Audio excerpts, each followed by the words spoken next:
Hello guys and welcome back to our channel. Today I'll be showing you how to open the community fund in Monopoly Go. So, in order to do this, first of all, open your Monopoly Go application. Now, the community fund is a shared feature where players work together to fill the fund by completing in-game tasks.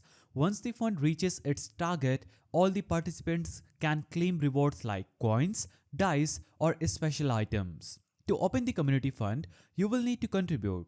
This can be done by collecting stickers, completing challenges, and participating in events, so your contributions help move the progress bar closer to the target. Now, keep an eye out for Community Fund's progress bar in the game. You will see how close the community is reaching to the goal. The more players contribute, the faster the fund opens. Once the fund is fully filled, you will get notification. So, head to the Community Fund section and claim your rewards. It's that simple. And that's how you unlock the community fund in Monopoly Go. It's a fun way to team up with other players and score some amazing prizes. If this guide helped you, be sure to like, subscribe, and comment below with what you've earned from the community fund. Happy gaming!